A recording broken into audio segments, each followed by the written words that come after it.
The marriage of convenience between us would be between a gay man and a lesbian to get the societal pressures off their back and to appease their parents and families and generally the society. That's all it is.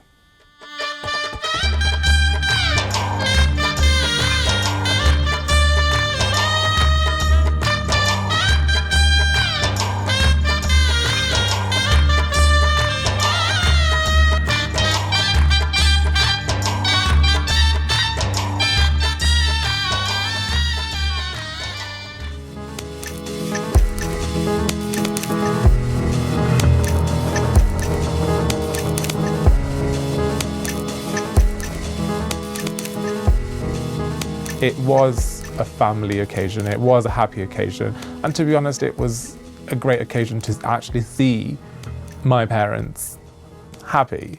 I have absolutely no idea what was going on.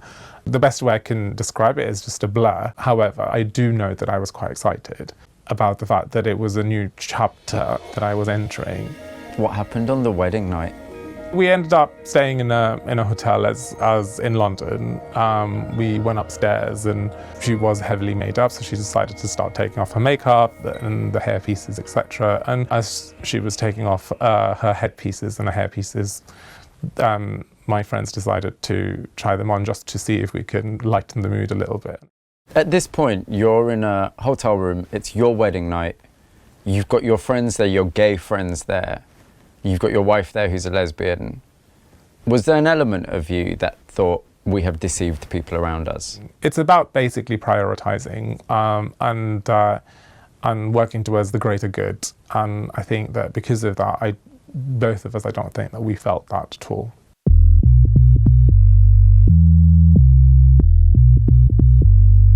We feel like we need to do it to fit into the community and to be able to be accepted by our parents. The reason why I wouldn't come out to my parents, because now that I would straight up be disowned. It is upsetting, and that's the whole purpose we go back to the marriage of convenience.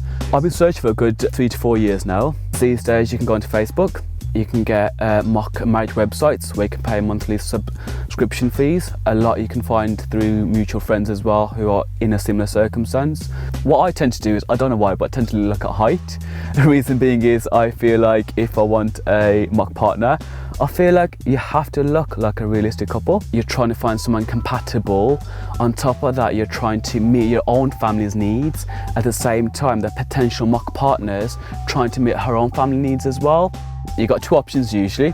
The first option is you live together. So you would either rent a property or purchase a property. You live together but act like a couple and go visit each other's families. Or you would just use one of the partner's property as a mock property. So when family come to visit, the partner would come to visit and you'd rearrange the whole bedroom to make it look like you're an actual loved up couple living inside this perfect home. Are there a lot of people looking? Probably about a third look for a marriage of convenience. So you'd say a third of gay Asians in Britain are looking for marriages of convenience? I would say that personally, yes. That's a huge number. That is a huge number. The only reason being is because of the way that we're raised in regards to religion and community. They just don't want to be disowned.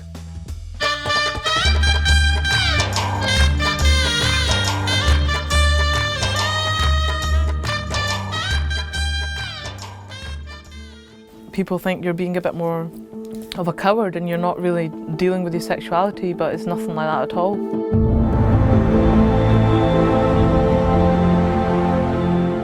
The majority of the gay community is very judgmental about marriage of convenience. There's sort of like a lack of respect, I would say. Even if you were out, especially I would say in the gay community, it's sort of like the more you learn about it, the more you realise how narrow it is to actually find something healthy and balanced. Isn't there an argument that by entering into that lie, the whole foundation of the relationship is fundamentally dishonest? If it's a mock, if it's not like me marrying a straight guy or whatever, then I don't see what the problem is. Do you never think about meeting a nice girl and settling down? Of course, yeah, all the time. So why not? Because it could happen, it could work hand in hand, it's just the way you do it. You're still going to have the family there, you're still going to have the society there. If that breaks down, that relationship breaks down, you're sort of like left alone.